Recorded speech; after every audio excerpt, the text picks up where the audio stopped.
There we go.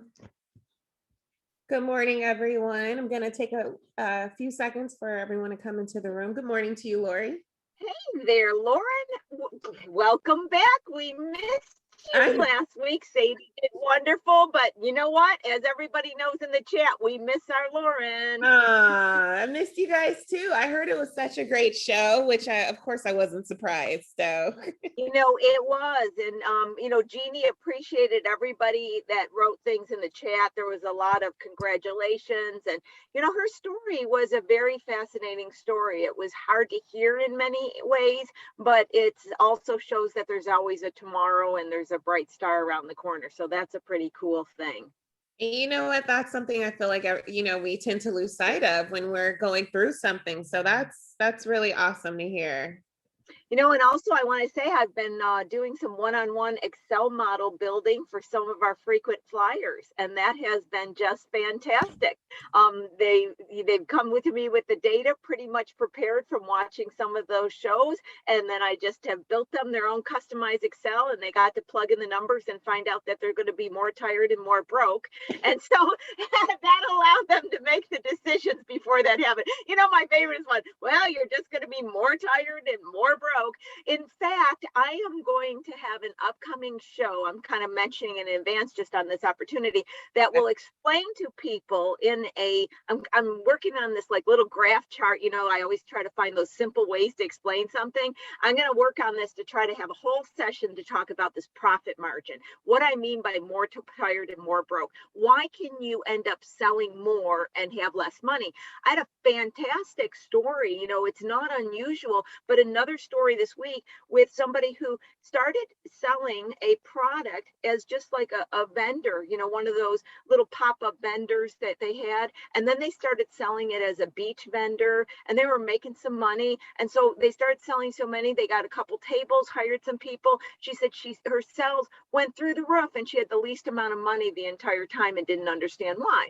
Of course, I knew, and once I built an Excel document, you can see it. So you see this so many times. I'm really trying to help people understand this. So we're going to have a special section on why could I end up more tired and more broke? How's that for a headline? That's awesome. I think it's definitely going to draw some folks in too. I think so too. Well, I'll let you take it over from here, Lauren. Okay, perfect. So give me a couple of seconds while I share my screen. Here we are. There we go. So good morning again. My name is Lauren Simpson. I'm with the SBDC, or the Small Business Development Center. We are a national program with over 1,000 locations across the country, offering no-cost services to local small businesses. And those services are at no cost because your tax dollars have already taken care of all of our fees. So you might as well take advantage of our resources. For the Los Angeles network, which is the network that I represent, we have several locations throughout the Los Angeles, Santa Barbara, and Ventura counties. And you can see those represented on the map in front of you. You'll see that we're as far out as Santa Clarita, Pasadena, a few locations in Los Angeles, as well as down in Long Beach. So if you're anywhere in between, please be sure to get in contact with one of our centers.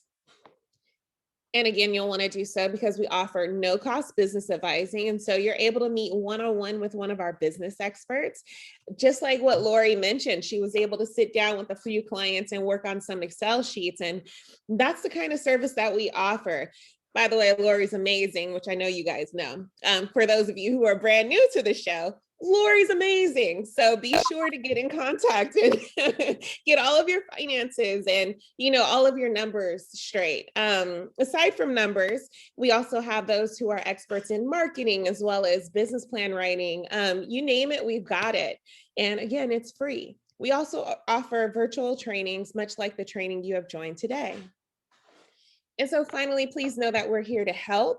You can get in contact with us via phone, 866-588-7232, or online, smallbizla.org/new client. And then for those of you who have joined us today outside of the Los Angeles area, please go to americassbdc.org/find your SBDC. And then really quickly, Lori, I'm gonna stop my screen share.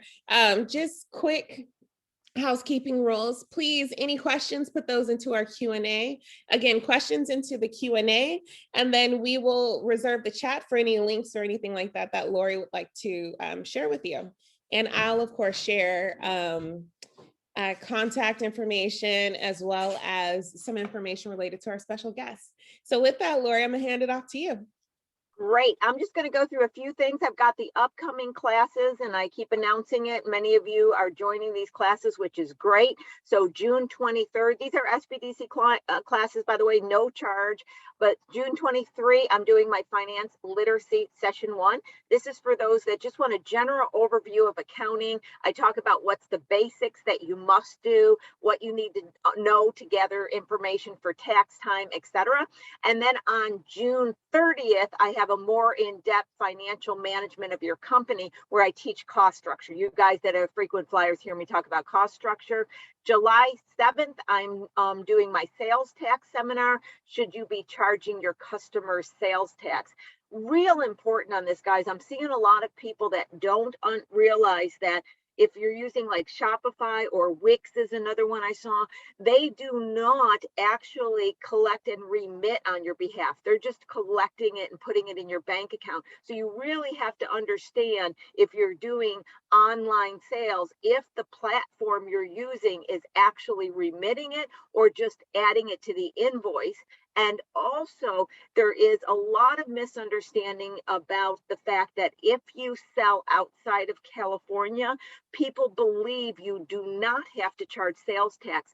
That was true at one time. It is no longer true. So if you're doing any kind of product sales, some labor is also taxable in California. Labor is taxable in other states. If you're doing any kind of sales and you're not familiar with what you should be charging or if you should be charging, check into that. I'm trying to save people from getting very nasty legal letters from governments, which many are getting because they're not understanding this. Coming up next week, we have a special guest, Albin, that's going to talk about sales and marketing strategies. Then July 6th, we're going to have Nate Jemison, another advisor with the SBDC. He's going to talk about information about obtaining loans. And then on July 13th, I'm going to have my special Ask Lori session. So I'm having a 3-week series that we're basically talking about sales and marketing strategies to increase your sales, and then talk about, well, if you need to obtain loans, what type of options are out there, especially since the grants, et cetera, are diminishing, if not eliminated. And then I'm going to get into profit margins, which is an important aspect of borrowing money, et cetera. So that's what's coming up, guys. But today is a very exciting day, as always. Our guest today, she has literally stuffed a lifetime of entrepreneurial experiences and I'd say challenges into just 2 years. I feel like she was just on this fast forward entrepreneurial track. So starting as a catering company, offering backyard parties all the way to a brick and mortar, Sylvia Garcia, the CEO of Los Taquero Mucho, has had to learn about legal regulations from permitting to incorporation, financial from QuickBooks to obtaining capital, not to mention all the trials and tribulations that go into hiring a staff and operating a restaurant. Everybody give us a wonderful, warm welcome to Sylvia. Welcome to the show, Sylvia. Hi, Lori. Thank you. Okay, before we get started, guys, I got to add a little more to this. So if not only what I said above, if that was not enough of a challenge, Sylvia, you also just recently gave birth to a lovely son and you have a 2-year-old. Yeah. I remember speaking to Sylvia and we were literally going over data entry questions. Sylvia's like, okay, so how do I put this into QuickBooks and everything? And then she goes, oh, hold on a second. I'm just about to go into labor in a couple of weeks. Just got a little bit of a pain there. Now, how do I go ahead and make this data entry? I have hung up the phone so many times thinking, Sylvia, you're just a wonderful superwoman. You're just amazing. I mean, I hear this little playing of music in the background. She's setting it up where the kids will be entertained during the call. And I'm on the call and she's talking about all this stuff and it's going, dee, dee, dee. She's like, hold on, I got to get my son some. Hold on, got to do this. I have just been amazed by you. And I was so excited to have you come to the show. Thank you. Thank So you. let's, for our viewers, I want to go back to the beginning. Okay, how did it come about that you started the catering company? And I left it to you to tell you who the other people are that are involved with the company. And as you begin, say the name of your restaurant correctly and not in my totally messing up the name. So we are Los Taquero Mucho. I wish I could say it that way. It's okay. Los Taquero Mucho, yeah. It's a play on words in Spanish. Taquero is close to like te quiero, which means I love you. So it's like, I love you a lot, is kind of essentially what we're saying. But taquero is also what you call a person who goes and does catering specifically for tacos at your parties. They're called taqueros. Yeah, Okay. so a little play on words. Cool. There's the origin. So did you just start making some food in the backyard and everybody loved it and you said, hey, here I am, this is going to work? Well, how did it, give me the origins? Yeah, so you know what? It actually started back in 2018. It started up with kind of just a conversation between my brother and my husband. So my brother and husband we're all co-owners, Alex and Miguel. And so at that time, my brother Alex was working, doing janitorial for the school district of Downey. And then my husband was working for Chase. He was an assistant branch manager. And they both kind of came to a point where they were like, we're done working for somebody else. We don't want to do this.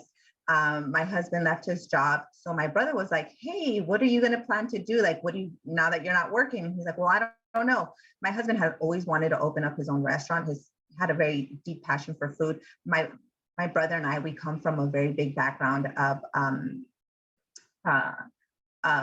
the food industry, really, aunts and uncles who like would cook, a lot of street vendors, really.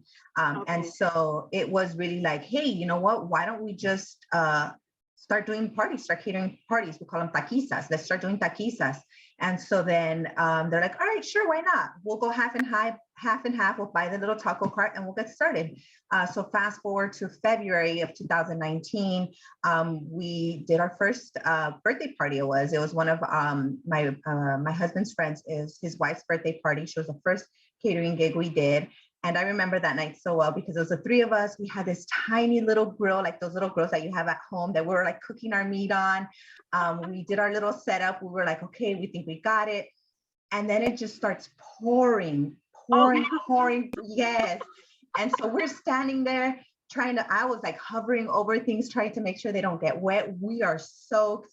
And that was our very first one. Well, it had to get better from that. Yeah.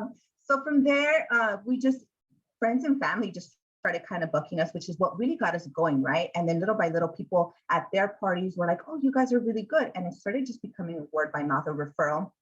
And then it wasn't until we had one of my friends, she referred one of her sister's coworkers over to us, and they were having a company event. And they started asking for like, do you have a business license? Do you have permits? Do you have this? And we didn't have any of that. And so that's actually what got us started and pushed us into getting all of that and getting the business going.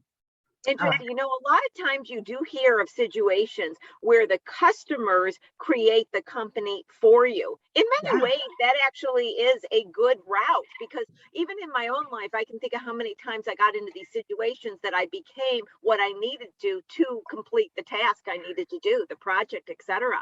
So after that, how and when did you first come into SBDC? Because you were already engaged with the SBDC before I actually met you. How did you learn about them? Where did that begin?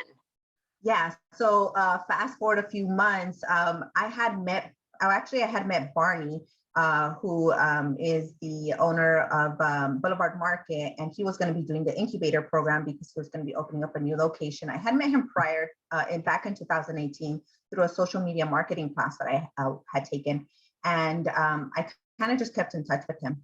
Fast forward back to 2019, he's like, hey, there's this big opportunity. We're going to have a program going on.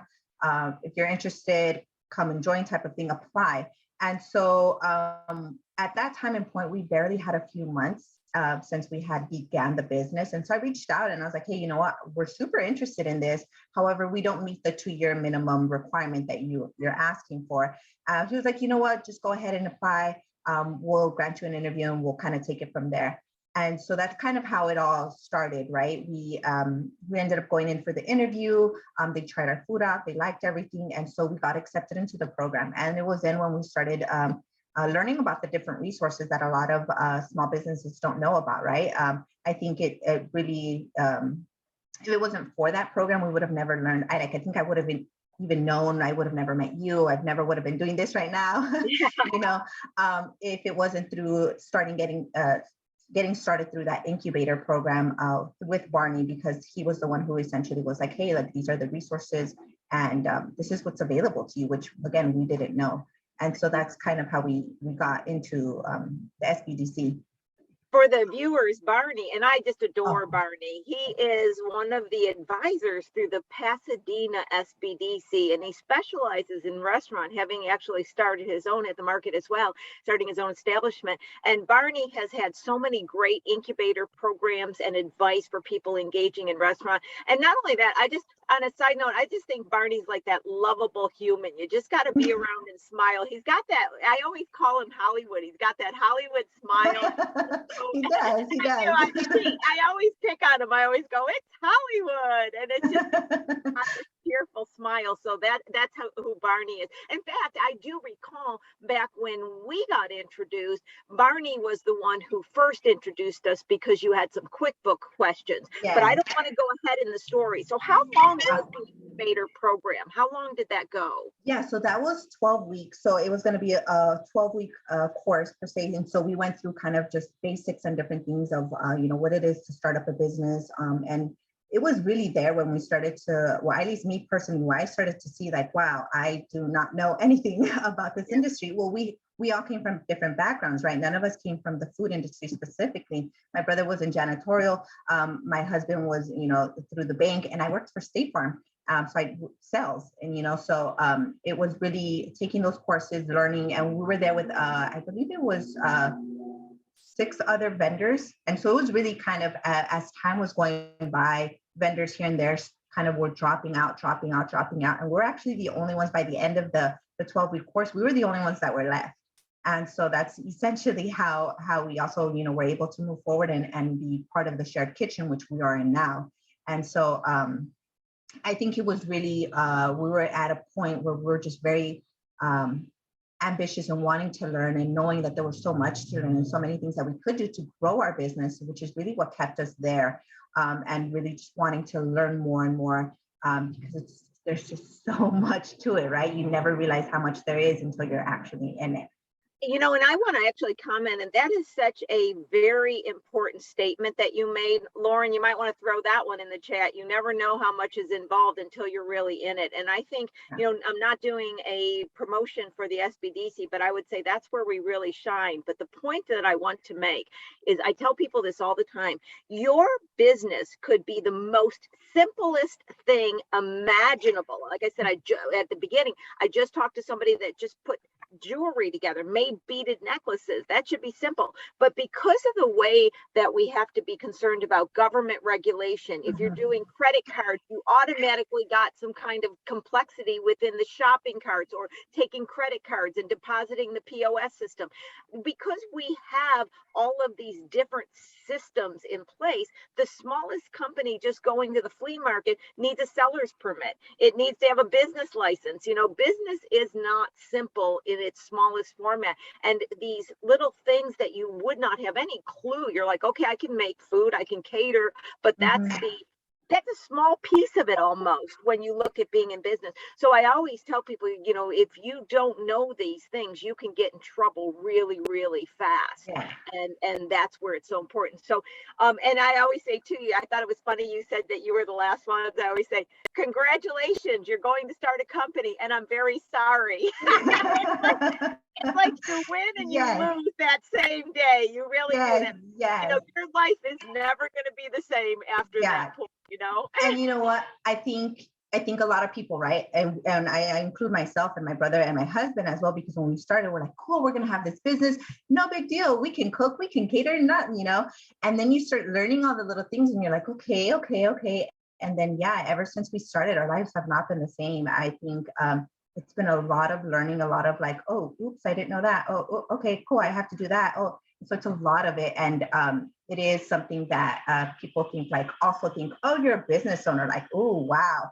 It's like, it's not that, it's not all the oohs and ahs. Like there's a lot of like hard work that goes behind it. There's a lot of, I think, restless nights and just the stress that comes with it as well, trying to figure things out. I think, and that's how I got introduced to you, because it was the bookkeeping part that it was just a total mess. We thought we knew what we were doing. And then it was like, no, you're not doing it right. Yeah, in fact, I want to get into that. And so after the incubator, what happened next? Let's fill in that blank and then let's pick that part up, because there's some great learning nuggets in that. What happened when you finished the incubator? So when we finished, that was back in 2000 and the end of 2019, going towards the end of 2019. So we were set to open, but of course, because the location still had to be built out and whatnot, it got pushed to spring of 2020. And so we're like, okay, we're opening then. Yeah, then great the pandemic day. hit. Yeah. then the pandemic hit. And so then they're like, okay, maybe in June. And of course, it just kept getting pushed back. We were all uncertain of what was going to happen. And so at that time and point, there was a shift, right? There was a shift in our business, as I'm sure with everybody. We were going from doing up to 5-6 caterings in one day on a Saturday to having absolutely nothing. We had a lot of people reaching out and just canceling on us. Of course, there was that big unknown, right? And so that also was a thing for us to prepare, because we, at that time and point, we didn't have a cancellation policy. And so people started canceling left and right. And I was like, oh my gosh, we don't have a cancellation policy. And that actually was what prompted me. It's like, okay, that was one of the things I was missing, right? You should always have a cancellation policy. Yeah. And then, so business just started to slow down. At that time and point, we had three guys with us. Because there was no business, 2 guys left and they went to go find, work elsewhere, which of course understandable, but now we're down to 1 guy. So that means the 3 of us are working. At that time and point, I was actually pregnant with my first daughter. And we started doing pop-ups. We were able to do it at Angry Horse Brewing, which is right across the street of where we're actually located now. We started doing like curbside pickups and really just trying to find a way to kind of stay afloat and make it work for us, because obviously nobody was having parties, nobody was doing anything. And so we started trying to get creative and see, okay, what can we offer? What can we do to keep the business going? Because we were very determined to not let it drown, because we're like, okay, we all left our jobs and just basically this is our full-time job now. And so if the business is not making money, we're not making money, and we have a family to support. So it's really getting creative and okay, let's do the pop-ups to offer, curbside pickup. We were doing family meals. And so we started offering other items that are not typically on our menu, but we're just, again, trying to find a way to get people to know that we were still available, just in a different light per se, because of the fact of the pandemic. So I ended up having my daughter that year. Still throughout the pandemic, we still continued all the way through December of 2020. We were still doing the pop-ups. So after I had my daughter, I would take her with me, actually. We would go do the pop-ups. She was very good. I would sit her in her stroller, take her some toys, and she would sit there while I'm, charging people and we're getting tacos out and whatnot. And so, yeah, that's what kind of happened then. And it wasn't until last year, August, actually, yeah, I'm actually lying. No, we continued doing the pop-ups all the way until July of 2021. Because amazing, like I said, see guys, why I say Sylvia's Superwoman. She's like, focus, we got to make money, we got families, we got to feed families. What can we do? Okay, new daughter, come on, you're going into entrepreneurship right now. Yeah. And it's funny because at the beginning I was like a little like, oh, what are people going to say? I have my daughter there.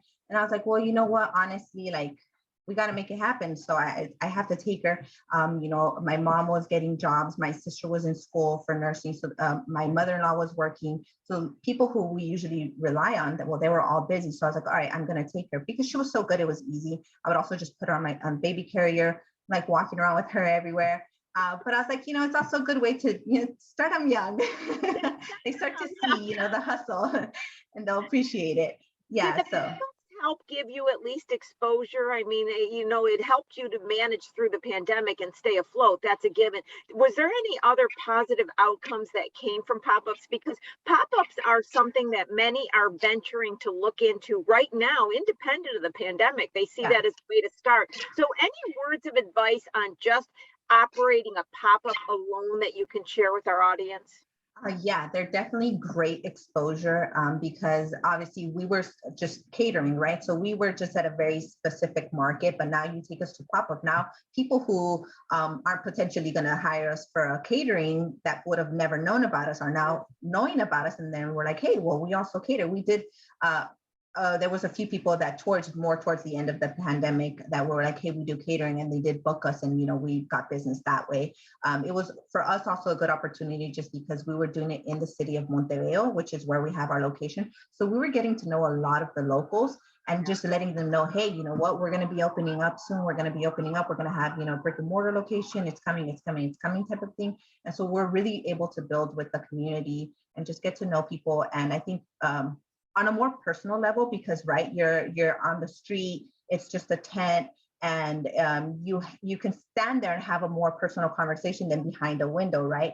So we got to know a lot of the locals, and it really was also just being able to share our story.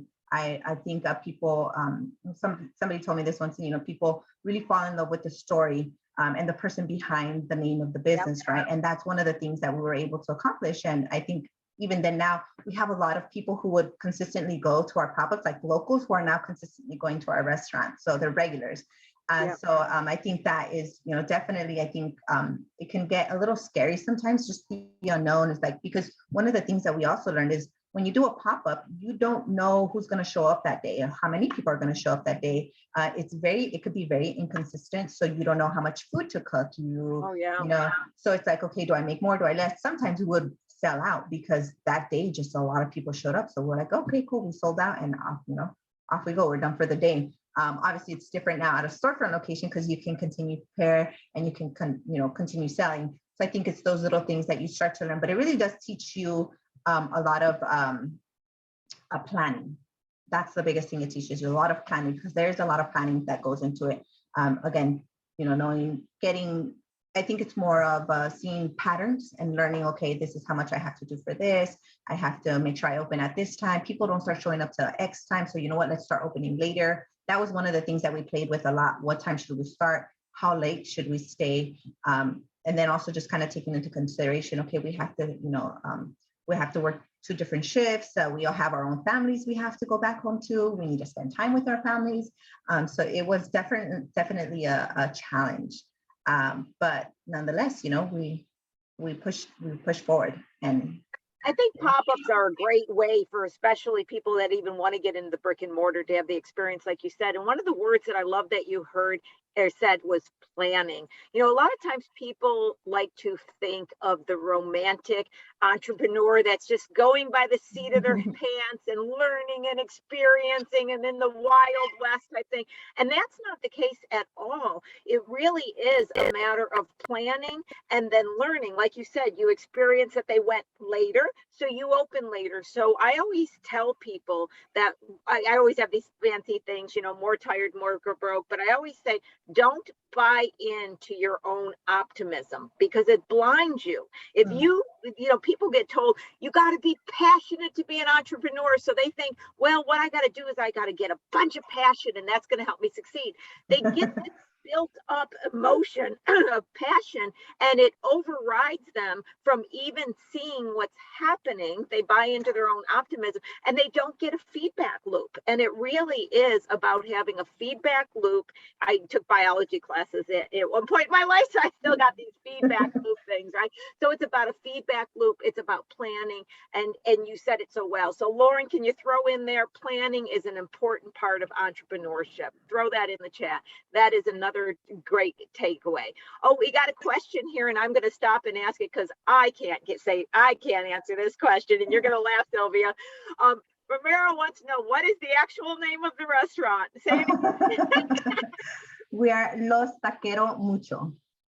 And Lauren is putting the address of the restaurant in, and I want to take this as an opportunity. If you're in even near to driving distance, please drive by the restaurant, stop in, give Sylvia hello, have a lunch. Please go and visit the restaurant.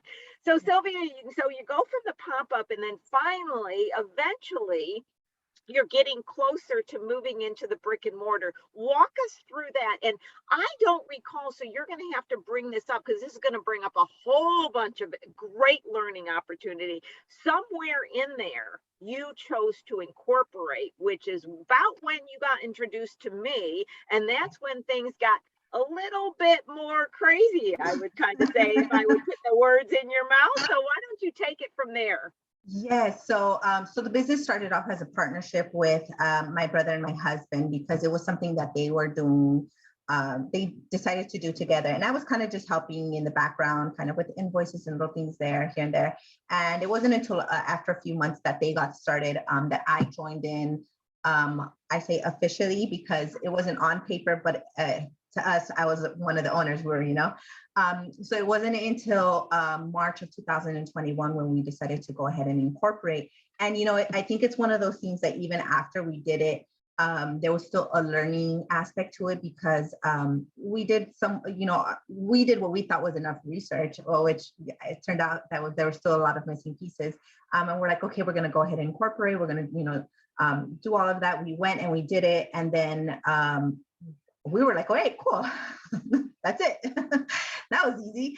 But no, that's when we started learning, like, well, no, yeah, there's a lot of different things that you have to do now that you're in a corporation. It's not the same anymore. It was the whole opening up a new bank account. It was the starting up the new QuickBooks and all of that. And that's really when there was that kind of like a reality check, like, okay, it wasn't so fancy or easy to say, oh yeah, we're just going to be a corporation because we don't want to deal with the liability, and cool, we're done. That's it, yeah, that's when I think and you're an SCorp, if I remember correctly. Yes. SCorp. And I think that was one of our first conversations. And it was at that time where what I kind of recall from that is you were there to ask a question about your QuickBooks, and you mentioned the S corporation almost like it was a side insignificant thing. And I was like, whoa, back it up. Did you just say you're an S Corp? Did you just say that to me? Have you already filed the oh, well, wait a minute. Yeah. And I say it that way, guys, and I use this as an analogy a lot. People, I think that LegalZoom and the different companies that allow people to incorporate on their own, in my personal opinion, it's good and bad. What it's done is if it's given access to people to incorporate on their own, believing that they have all of the pieces in place. And a lot of these institutions that do this on your behalf, they give you the feeling like you have everything, but it's really just filing certain legal documents. And when you become incorporated, it changes the playing field, no different than it's a weird analogy, but I like to use it. If you're dating, you have one set of rules. If you're married, you have a whole another set of rules. If you decide you don't want to be married, you got to get a divorce. You got to say who gets the couch. It's no longer, hey, I'm out of here. I don't like you anymore. You are committing. And so I use that legal status of dating to marriage to represent the fact that you are now legally registered within the state, within the government, subjecting you to the IRS and accounting rules and everything like that. And a lot of people don't know. And SCorp is also one of the more complicated ones to set up and has many more paperwork requirements. Now, if I recall, and I could be wrong on this, Sylvia, I think you were using QuickBooks Online when you came to me, and I probably had the usual talk because I know you're using QuickBooks Desktop now. But I think I kind of said, if you're willing to learn, I'd really like you to move to QuickBooks Desktop because it's a much better system for you. And I talk about that quite a bit. Am I correct on remembering what happened? Yes, yeah. So we were using QuickBooks Online because you get so many messages and people telling, oh yeah, it's super easy, just do that. And so we did, but it was a complete and hot mess. Yeah. So yeah, when I met you and you made that recommendation, I was like, all right, no, let's, we're going to start new, let's do it right. And then that way I know exactly how to do it, because there was a lot of guessing with the online QuickBooks. I was like, I think this is how you do it. Somebody kind of showed us how to do it, but it wasn't anything specific. And so there was just a lot of, I think we're doing it right. And, we really weren't.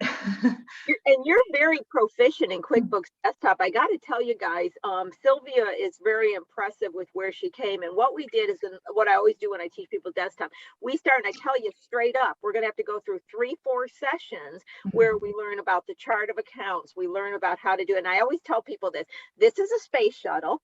You got 4 levers. I'm going to teach you 4 levers. Do not touch any other levers. I will do journal entries. I'll do that. Don't touch any other levers or you're going to blow it up. And over the time period, Sylvia, you, and I'm saying this to you specifically, and I've said this many times, her QuickBooks, she's had to address salaries, and that means inputting payroll, inputting loans, inputting credit cards now and different things like that. So you're doing very complicated transactions, if you will. And every once in a while, Sylvia's like, hey, I think I made a little bit of a mistake here, and we'll walk through it. Sometimes I have to do a little bit more of an audit train. From the very beginning till now, her mistakes are very small. And see, one of the things I like about QuickBooks Desktop, it's got journals. I can go in and I can see, okay, what did you do, Sylvia? And a couple times I'm like, what did you do, Sylvia? But literally, she really got it and learned it. And so I know, and I like to say that story because the first thing I want to put out there, it's not, oh, I'm just going to sync up my data and everything's going to be miraculous, because I'm against that. The data gets incorrect when you do it that way. Would you, and I don't want to put any words in your mouth, but it's a learning curve. But once I got you to this point, it's not that bad, is it? No, not at all. I think it's very straightforward.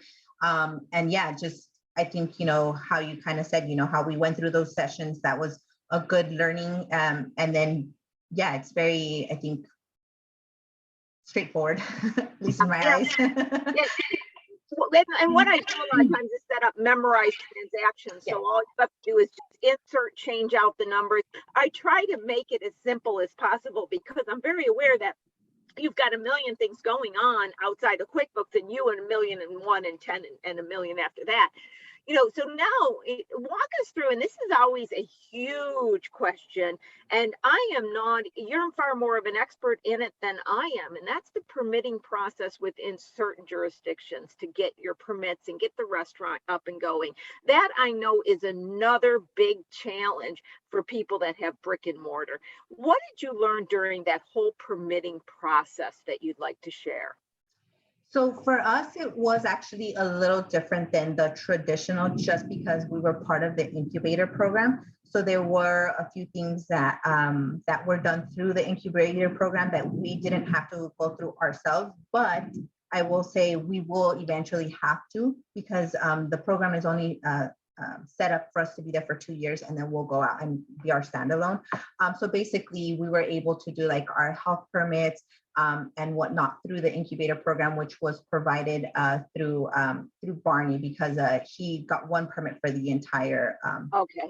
Yeah, so that I will say that I don't have too much to say on that just yet, but I will eventually, because I will have to go through that. But I mean, we did have our initial permits that we had to do to get set up when we first started as like with the partnership. And that was, my brother and my husband took care of all of that. I came in after the fact of that, so I don't have too much to say on that, unfortunately. So after 2 years in the incubator and in the location you're at now, you're a little birdie and gets pushed from the nest. Is that what's happening? Oh, I wasn't aware of that. The little birdie's got to fly. Yes. What's the little birdie planning? Yes, so we actually are planning on having our own standalone, because right now we're part of a food hall. It'll be our first standalone location. We do want to and plan to have it still in the city of Montebello, since it was the first city, as we say, and we feel that's given us the opportunity to conduct our business, and we people know us there. And so we've talked to a couple of people already in regards to what that might potentially look like. And the beautiful thing about the incubator program is that so it's set up for 2 years, right? So they kind of get you started the first year. It's really getting getting to learn your business and how to run your business, doing policies and procedures and employee handbooks, getting all of that in. The second year is really now, okay, let's get you ready to basically be on your own.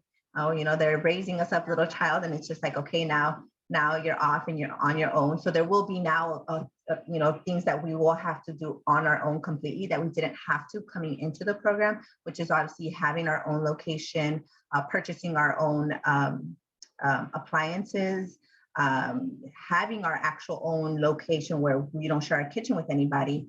And really now, just like we said, the little birdie flying on our own, and then we'll have to go through all of that, making sure the permits, and if we're going to do any build outs or anything, then that comes to happen when the 2 years is over. But the point of the program is that by when the time that comes, they will have fully equipped us and helped us to be able to do that on our own. You had a beautiful progression, independent of whether you went through the incubator or the pandemic creating the pop-up. The way I see it is your smart growth. I'm going to call it smart growth because that's what I'm all about, is smart growth. People are like, I want to grow overnight. I want to be, no, smart growth is what you need. And it gives you time, just like with a baby growing to be an adult, we have time to learn the new things and experience the new things to equip us for the next. You going from the backyard catering to then being a pop-up to then being contained within this structure to eventually being a standalone. It's enabled you to learn these little things along the way without being smacked with them all at one time. A lot of people don't realize, and I'm not talking about the small business, I'm more in the bigger businesses when I talk about this, because I've also been involved as a banker, investment banker in bigger companies. We always say within that world, sometimes the worst thing is to get too much money. Small companies don't get the kind of investment. I'm talking about the bigger companies, right? But sometimes the worst thing is to get too much money too fast, because all it does is make your mistakes bigger and more costly. And I found through being in all the worlds that I have been in, a lot of times the smaller companies that have the smart growth, as I call it, they allow themselves time to learn and get that feedback, etc. They're the ones that have long-term sustainability. It's just like the people who come out and you hear about them all of a sudden and they're overnight success, and then they're a has-been within a short period of time. We know that from actors and stuff. We know that expression that I just said. I see that in companies. Those that come on and make this huge thing, they're often the ones that go into become has-beens because they mess up completely on that. So before I'm going to go next into Sylvia, I want to talk about just the ins and outs of running the business. But before I do, we have a question from Jenna. She's had it up here for a little bit, and I was looking for the right time. And it's a really interesting conversation within itself. So I'm first going to read you her question, and then we'll chat about it. She wanted to know, did you write a business plan at some point? If so, how often do you update that's based on the growth of your business thus far? Excellent question. Thank you for submitting that one. Please comment on that, Sylvia. Yeah, so when we were actually part of the 12-week program, they helped us write one. So we did very early on, we had a business plan because they also wanted to help us get ready to be able to apply for loans and have all of that information, since that's something that they asked for. And it has been something that we are, I think, again, just because we were through the pandemic, that really had us really look at it again and make a lot of updates and adjustments. But I think it is something that you kind of consistently look at and say, okay, this is where we want to go. This is where, the numbers and whatnot. And we do continuously look at it to say, okay, are we on track? And is there anything now that needs to be adjusted, kind of based on where we are now and how everything is going. Like I said, the pandemic really kind of threw us off for a loop. And so we did a lot of changing in it. But it is something that we did very early on that it's not like could be complicated, but I think because we had the help, it felt doable. I think if we were to try to do it on our own, it would have been very complex and we would have had like so many questions and probably would have just like, it's too hard, I'm not going to do it. But because we had the resources, because we had the help, we also had spoken to somebody from the SBDC. Having all those resources really helped us out in regards to getting it done. And again, it was also for the purpose of, hey, let's now look into what it's going to be like to, apply for loans, because obviously you need money, right, to be able to get started and pay employees and whatnot.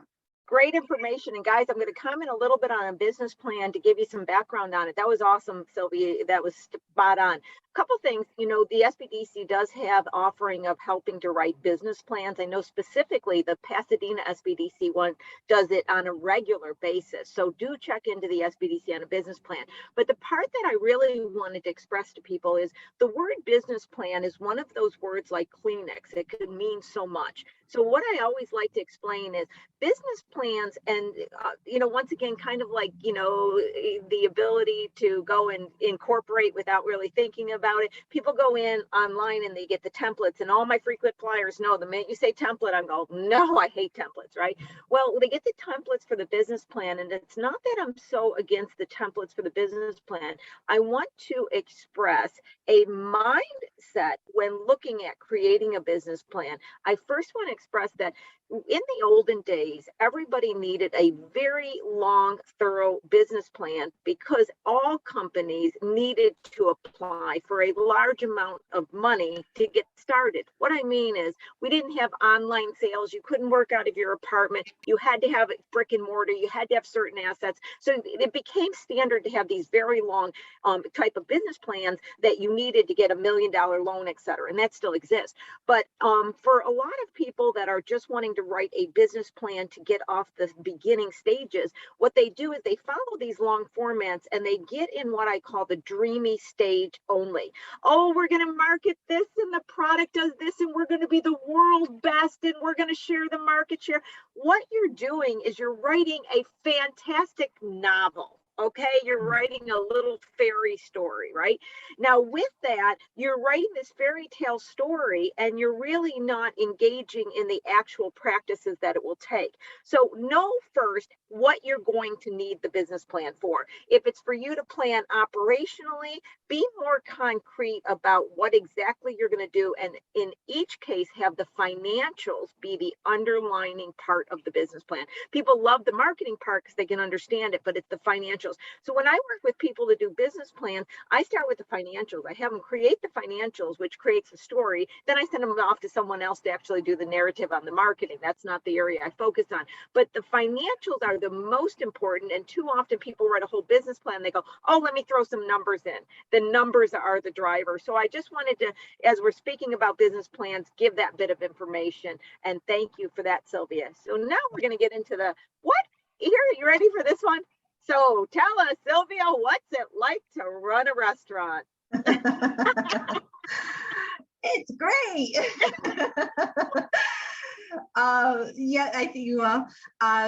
It has its ups, it has its downs, it has its turns, it has so many different things. It's been a journey, it's been a challenge. It's just a lot of learning, I think. And also a lot of learning, I think, specifically for us, because we're 3 owners and we're family. That has been a dynamic that's been very interesting to navigate. Yeah. No, I gotta say, some people can't have dinner with their family, yet alone Right. prepare dinner for everybody else together as a family. So that within itself. Tell us about one of the things I hear from people who own restaurants, which believe me, that was never one of my goals in life, right? But I had a lot of clients that own restaurants, is the hiring. The staffing and the hiring is the most challenging. Yes. You've got the food planning and everything, but it's the hiring and the staffing. So I can tell already. Share with us about the challenges of hiring and staffing. Yeah, I think it's been what I think for me personally, probably one of the biggest challenges within everything. Yeah, because like you said, yeah, the food, we've gotten down, the systems we were able to figure out, we got things down. But when it comes to now hiring, there was just a time not too long ago, just a few months ago, where nobody wanted to work. It was very hard to find anybody. And then when it comes to the hiring, now you have to make sure you find the right people, because you want to make sure they stick around, and you're going to put all this time and resource into training them and whatnot. And then it's the figuring out, okay, how do I keep my employees happy? How do I make them want to stay here? It's creating the culture within your company. But then you just also have people which things that are out of your control, right? We had this really great cashier. She was amazing. We loved her. She did a great job, a great customer service. But she decided she wanted to go back to school. So she's like, I can't work anymore. I'm going back to school full time. And I was like, no, I mean, I'm all for school, but I was like, okay. I was like, oh. Yeah, I was sure you want to go back to school. No, you want to wait another year. Yeah, and then we had one of our line cooks that he did an amazing job, but then he was just like, you know what, honestly, I've come to realize I don't want to be in the food industry. This isn't for me. I enjoy it. You guys are great, but I kind of need to find something that I want to do. So it's a lot of that, knowing that there's going to be a lot of things that are out of your control.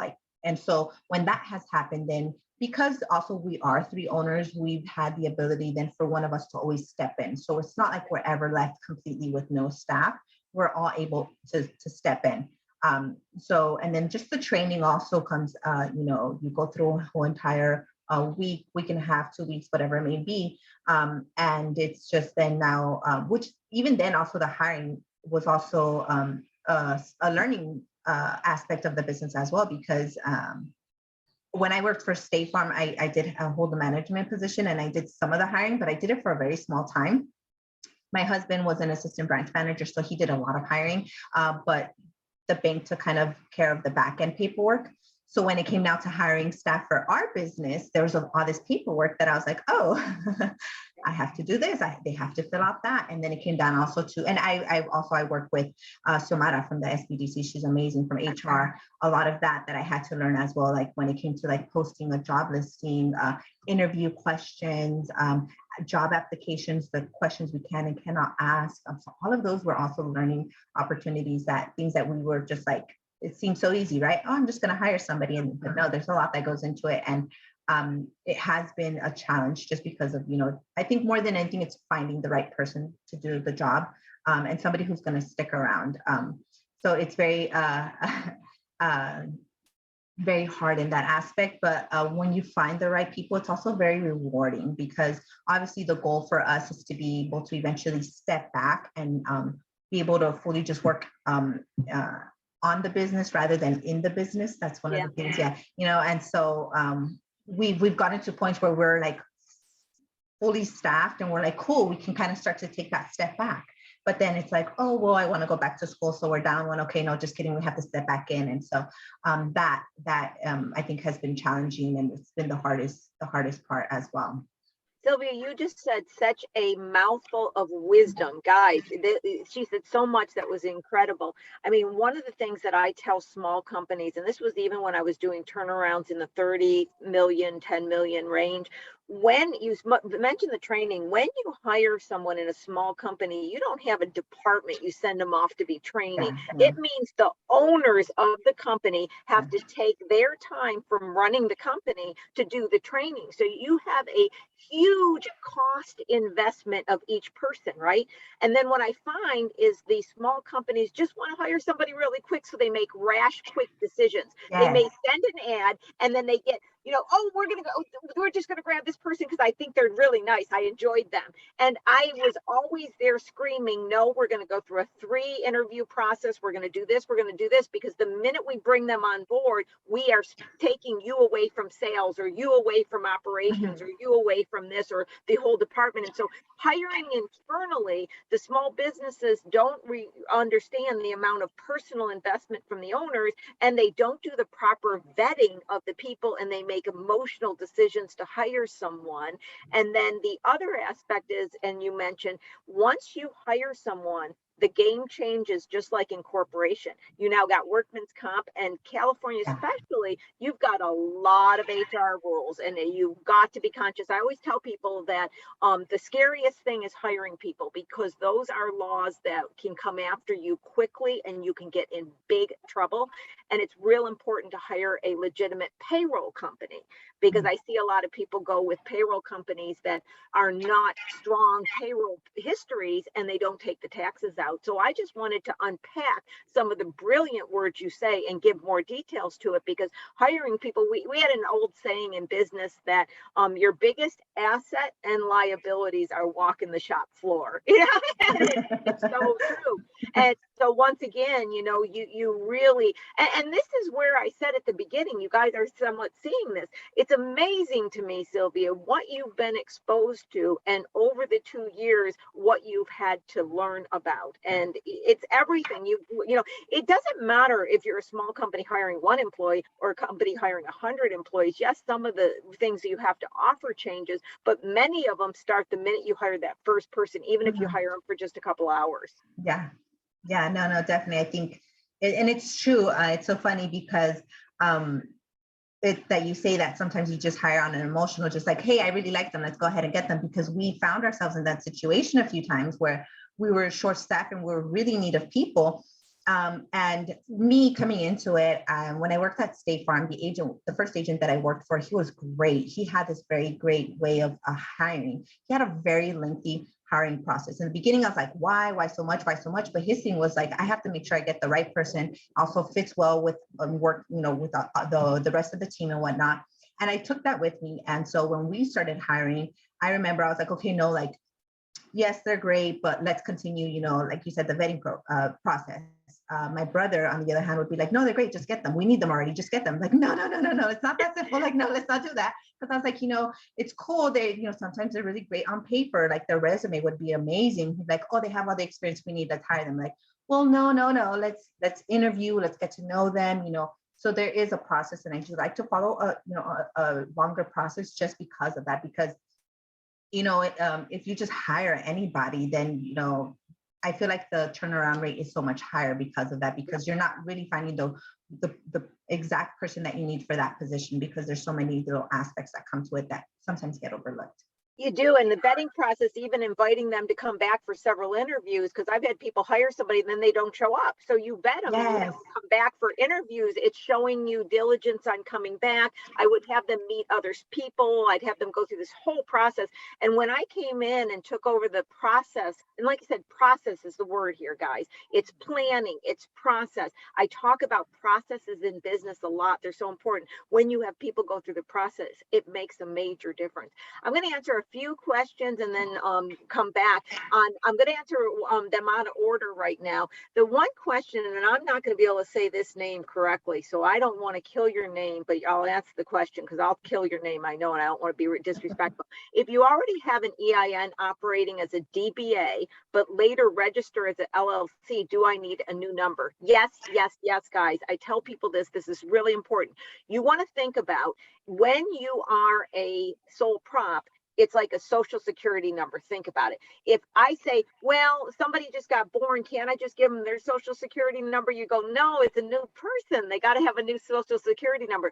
Creating a registration of a corporation is like a birth. You have to get a new EIN number. You have to get a new bank account. Like Sylvia said, that was one thing I expressed to her. You got to start over with that new EIN number, start out with that new bank account number. Please feel free to reach out to myself or the SBDC for additional information, because there's a whole lot involved. We got a couple questions on understanding what exactly is an incubator. I'm going to give a quick answer on that one. The word incubator is kind of like a nebulous word, but what it means in contents is it's these type of actions where there is a program that not just puts money in a company to help them or just says, hey, here's some advice. They're actually taking them in under a program and working with them for a period of time to assist them in getting somewhere. That's the generic, because there's incubators for the restaurant, there's incubators for all kinds of programs, there's incubators for companies that come in, bring in a certain number of people in a shared office space of all different types of business models. So an incubator just means that you're getting into a program, you get accepted, you have to go through a very long vetting program, but it's kind of like coming under their house for a while. So it might provide investment in the company, may not, may provide mentoring, etc. So that's the way that incubators work. And so the second question is, it's not the specific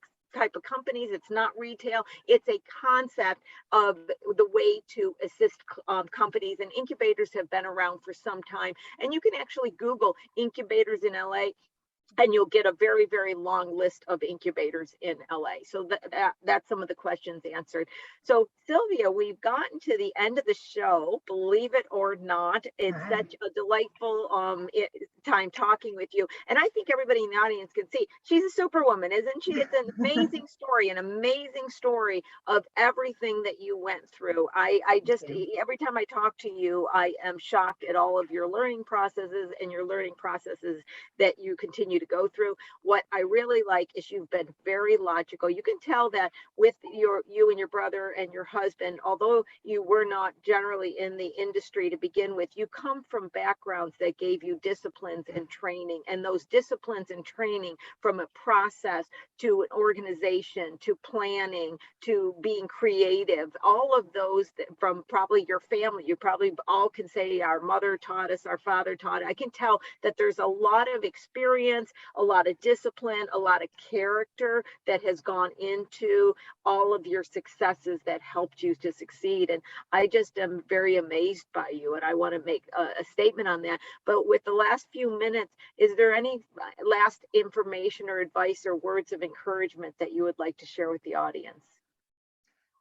Yeah, I think one of the biggest things is that obviously, getting started on a business or even continuing a business can sometimes be scary. But I think it's always pushing through that fear and saying, okay, what am I really in this for?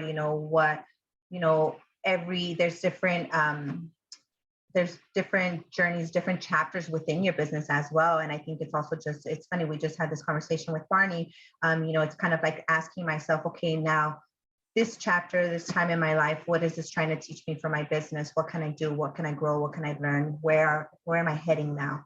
And so, because you're continuously growing, right? And I think it's also a lot of taking initiative, learning for yourself, reaching out, looking for the resources. That's a big one, because one of the things that we were talking about, because we're part of the program, I mean, yeah, they help us out a lot, but it's coming to a point where they're also like, okay, we're now stepping back and you guys need to do it. You need to do the work. So yeah, so it's also a lot of that. You start to realize, okay, yeah, like I have to do the work. I have to put it, look up things and figure things out on my own, because essentially, you're going to be on your own type of thing.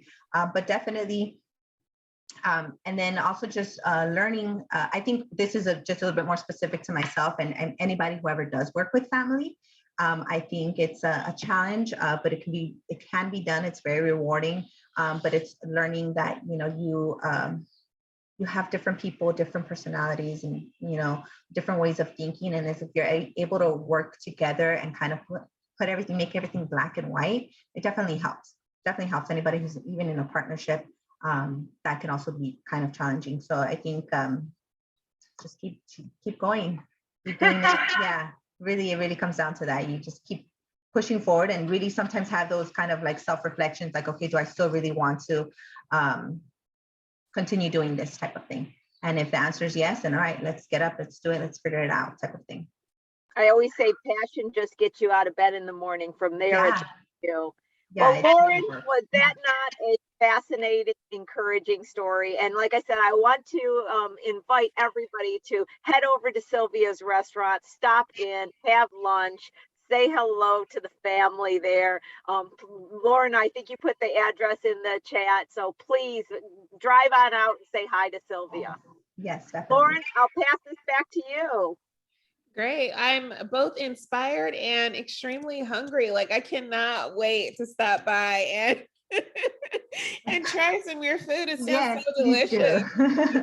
And so much love has gone into it, which I love as well. So thank you so much, Sylvia, just for sharing and being so authentic and open and just being you. Thank you. Thank you. Thank you. Thank you for having me. Of course.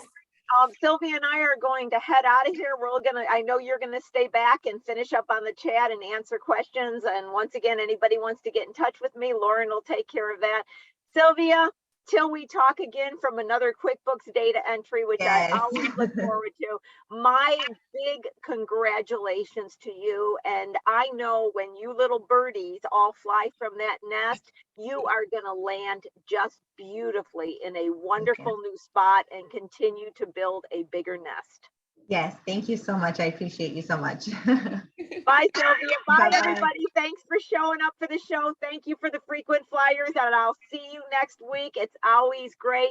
Lauren, take over, and I will see you next week as well. Bye, everybody. Bye, Lori. Thank you so much. And thank you to you, Sylvia. You guys have a wonderful day.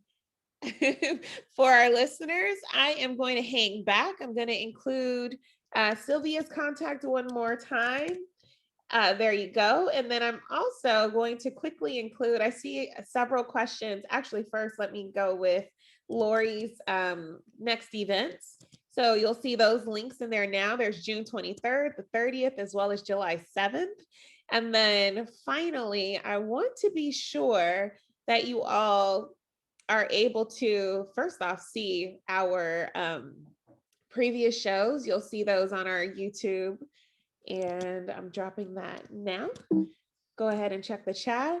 And then for those of you who would like to connect with Lori, please be sure to get me, send me an email.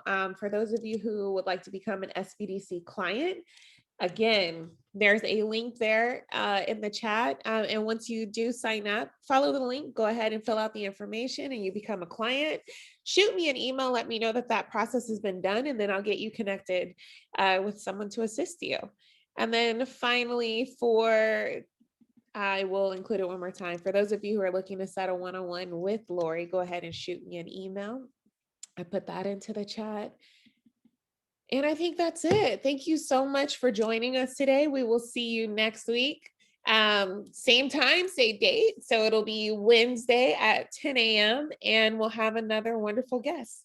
Thank you. Thank you. Take care.